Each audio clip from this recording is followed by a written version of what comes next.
All right, good morning, people of YouTube. So this time we're going to be going over a really fun deck that's good in both BT11 and going into BT12. This is going to be Commandramon.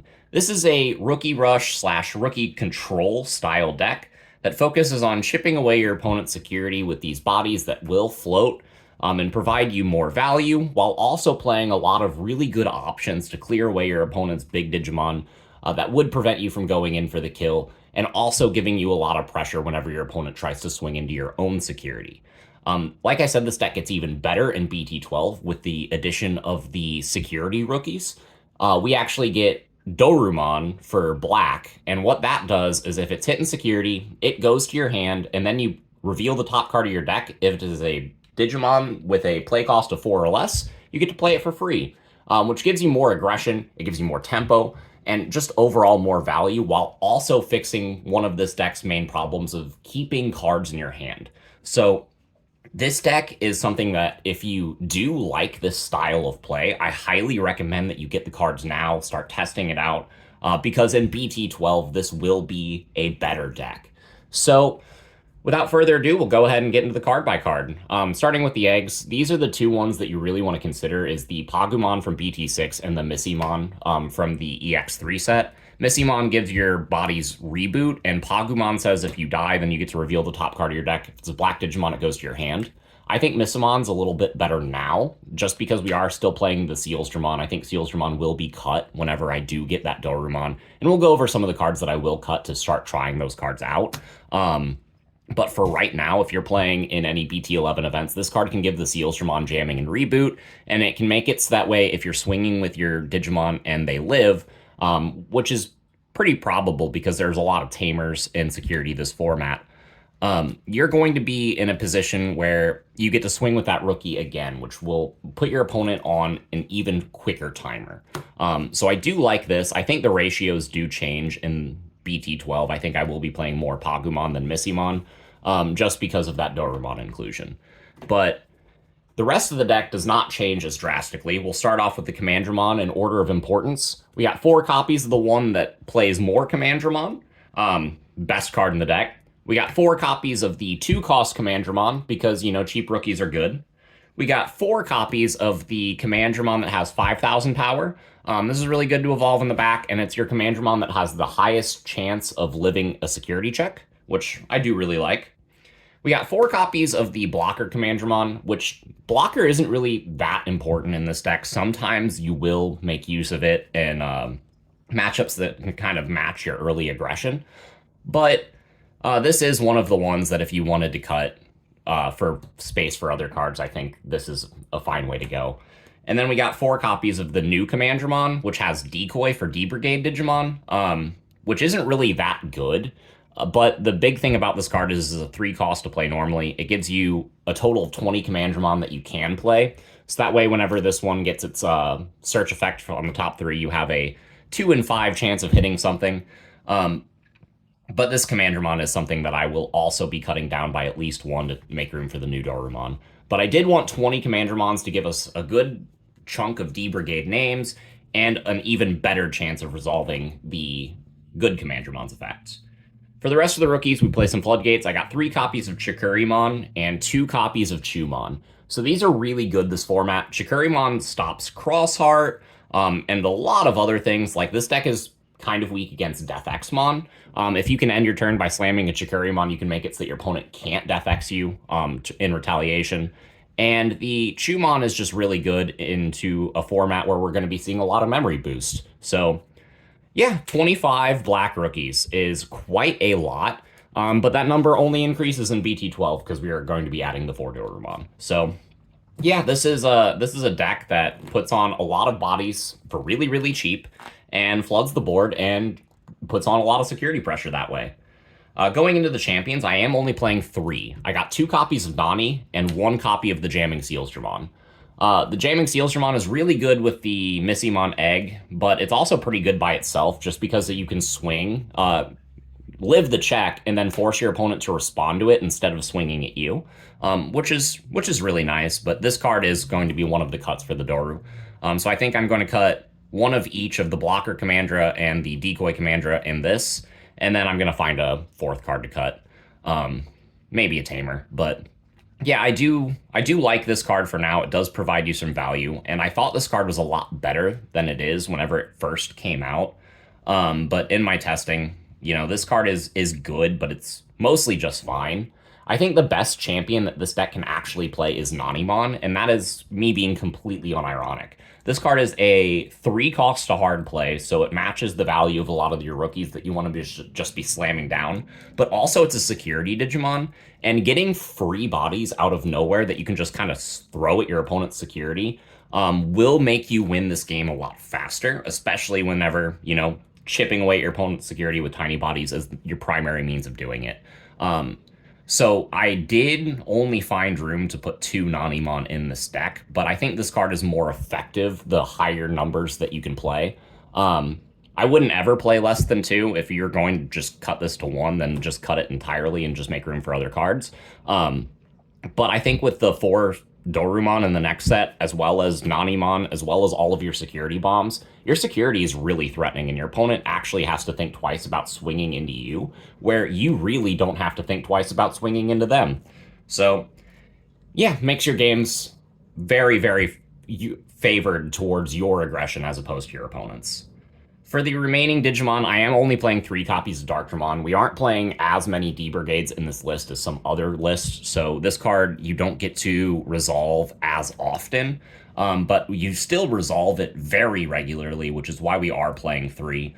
Getting a body with Rush for as little as 3 memory that has 11,000 DP is just fantastic, and it can help you get your rookies back on top of your deck, which can, help you with things like Pride Memory Boost and things like that. This is overall just a fantastic card. I just thought 4 was too clunky.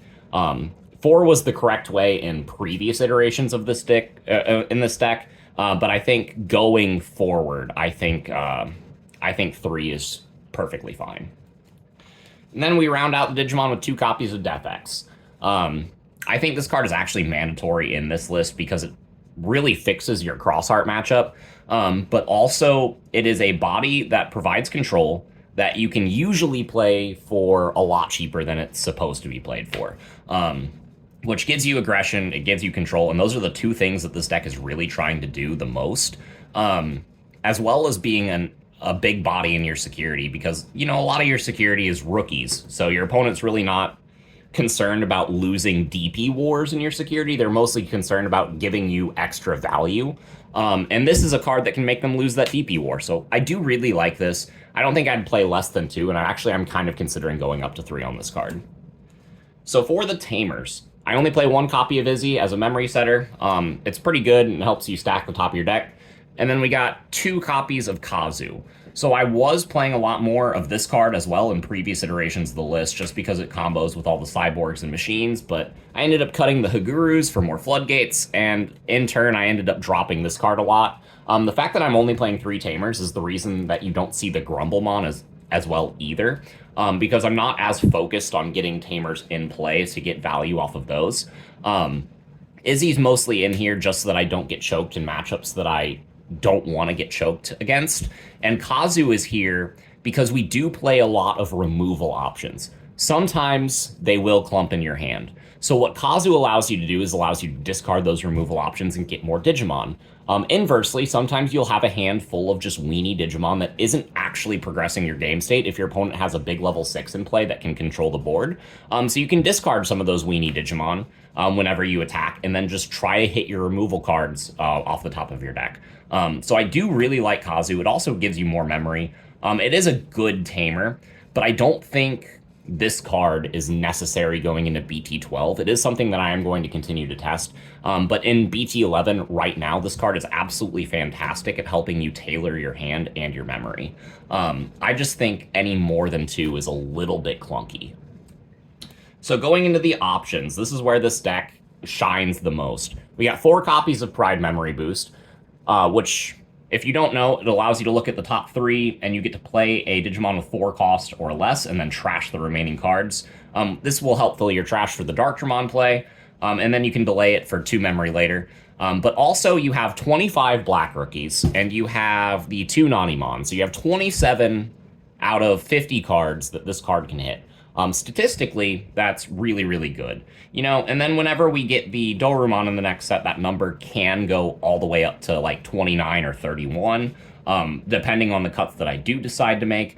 I really like Pride Memory Boost, and this is one of the best cards in the deck, and I think playing 4 is non-negotiable. It just gives you so much. It gives you more bodies, it gives you more value, it gives you more memory on future turns. It's just absolutely great. And then we have removal. I have 4 copies of Iron Fisted Onslaught. I think right now this is one of the best removal cards the deck can be playing. It's really only bad into War Greymon X right now because they can have the Greymon X inheritable to trash multiple levels and protect themselves. But some people aren't even going that route. Some people are going Deltamon, in which case this card just kind of really punishes them. So this is a great card. It also helps answer D-Reaper. It answers so much in this meta. Bloom Lord. Whenever we get Quartzmon in the next set, this is going to be your out to that. Like, Iron Fisted Onslaught is absolutely fantastic, and I think at least 3 is mandatory going into this next format. But I do have more removal. It doesn't stop there. We have 2 copies of Quake Blast Fire Father, one of the most ridiculous named cards in the entire Digimon TCG. For those of you that don't know, its main effect is delete one of your opponent's Digimon and play with a play cost of 13 or less. You can use it without meeting the color requirements if you have Huckmon or Sistermon, which we don't care about. It's a black card. It's black removal. It deletes a single stack. These 6 cards also really answer Beelzemon X whenever Beelzemon goes to swing into your security, because they'll have the Beelzemon that's swinging for 2, and then they'll evolve into the X antibody off of that. So if you can delete the Beelzemon before it evolves, then you can really put them on the back foot. So hitting one of these in your security is pretty essential in a matchup like that, which is why we are playing 10 full removal cards. And to round it out, we got 2 copies of Ultimate Flare. This is generically good into a lot of different styles, but this card isn't as good into things like Black War Greymon or Metal Garurumon X, things that are stacking multiple of the same level on top of each other, because this will only D-Digivolve 3. But it is pretty good. I do like it, and if you don't, then you could consider cutting this for more copies of the Quake Blast Fire Father.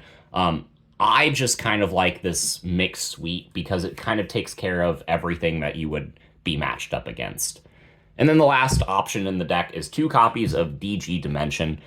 This is a D-Digivolve 1 on up to 3 of your opponent's Digimon, and then you delete 3 of your opponent's Digimon and play with a play cost of 6 or less. So this card can help answer wider boards. It can also do the D-Digivolve thing if there's just one card on the stack that's giving you trouble. I would never play more than 2 of this, though, because if they go into like Beelzemon X and then hit this, and you Digivolve them into a Beelzemon, then they can just Beelzemon X you again, and you lose the game off of that. But this is really good into other matchups that aren't Beelzemon, so I am deciding to include 2 of it.